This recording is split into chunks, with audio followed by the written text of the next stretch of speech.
નમસ્કાર, આપ જોઈ રહ્યા છો Spark Today News. Umargam railway overbridge આરઓબીના સાંકડા સર્વિસ રોડને લઈને વિવાદ વધી રહ્યો છે।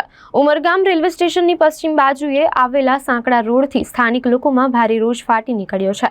આ સમસ્યાને કારણે આજે ગુજરાત અને મહારાષ્ટ્રની બસોનું સંચાલન પણ બંધ થયું છે। ઉમરગામ રેલવે સ્ટેશનની પશ્ચિમ બાજુએ આવેલી મોટી જીઆઈડીસીમાં હજારો લોકો કામ કરે છે અને આ લોકો રોજ ટ્રેન દ્વારા આવન જાવન કરે છે, પરંતુ રેલવે ઓવરબ્રિજનો સર્વિસ રોડ ખૂબ જ સાંકડો હોવાથી અહીં ટ્રાફિકની ગંભીર સમસ્યા ઊભી થઈ છે।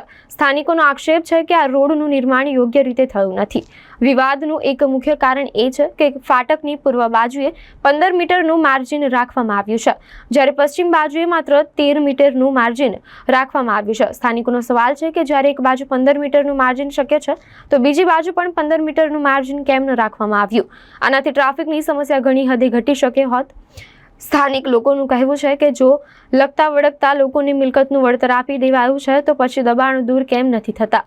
જો રોડને 15 મીટર પહોળો કરી દેવાય, મોટાભાગની સમસ્યાઓ આપોઆપ હલ થઈ જાય। Umargam railway station Atal Mission for Rejuvenation and Urban Transformation યોજના હેઠળ આધુનિક બનવાનું છે। આવી સ્થિતિમાં સર્વિસ રોડની આ સમસ્યા લોકો માટે આશ્ચર્યજનક છે। સ્થાનિકોની માંગ છે કે સરકાર તાત્કાલિક આ રોડને પહોળો કરે અને ટ્રાફિકની સમસ્યાનો ઉકેલ લાવે।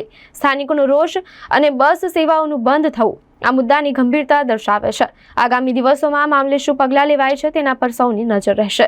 ઉમરગાંવ સ્ટેશનના પશ્ચિમ વિભાગ બાજુ મોટી જીઆઈડીસી આવેલી છે અને આમાં કેટલા લાખો મજૂરો કામ કરે છે અને બધા જ મજૂરો આ ઉમરગાંવ પશ્ચિમ વિભાગથી જ ટ્રેનો અવર જવર તથા ટ્રેનોને ત્યાંથી પકડે છે।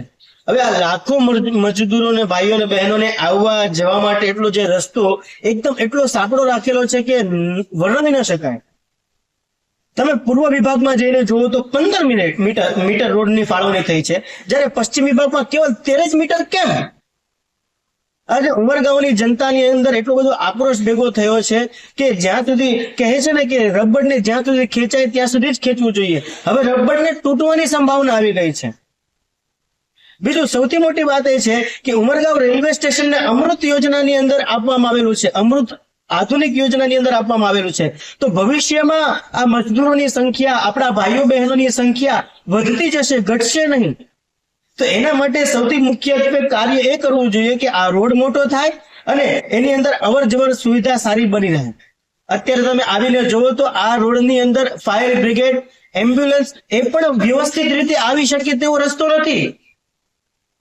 હવે ન કરી નારાયણ કદાચ ભવિષ્યમાં કંઈક સ્ટેશન વિસ્તારની અંદર કંઈક એવી પરિસ્થિતિ આવીને ઉભી રહે કે આપણે ફાયર વિભાગને બોલાવવો પડે તો આવો રસ્તો જ નથી, આવીને શું મદદ કરી શકે, કઈ રીતે મદદ કરી શકે?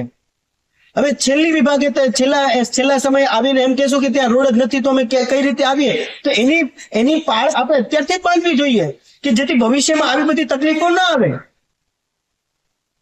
સુરતમાં પણ અગ્નિકાંડ થઈ ચુક્યો છે, આપણે જોઈ ચુક્યા છે, બરાબર? તો એવી રીતે સુવિધાઓ થવી જોઈએ કે ભવિષ્યમાં આવનારી પબ્લિકોને, આવનારા દરેક સમાજને પણ કોઈ પણ પ્રકારની તકલીફ ન આવી જોઈએ। એ પ્રમાણે આ રોડની ફાળવણી તથા રોડની કારીગરી થવી જોઈએ। પુલની નીચેનું કામ અને આ રોડનું કામ ખૂબ જ દયનીય છે, ખૂબ જ દયનીય છે।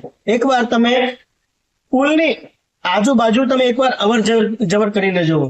હું સરકારને એકવાર આ કહું છું, એકવાર તમે આવીને જોશો તો તમને ખ્યાલ આવશે કે આ કારીગરી કેટલી મંદ અને કેટલી દયનીય હાલતમાં ચાલી રહી છે। બસ એક જ અપીલ છે કે આ ઉમરગાંવની જનતાને, આ દરેક માનવ સમાજને કોઈ પણ પ્રકારની તકલીફ ન થાય, રોડની આજુબાજુમાં અવર જવરની જે કંઈ પણ સુવિધા છે એ સારી રીતે મળી રહે।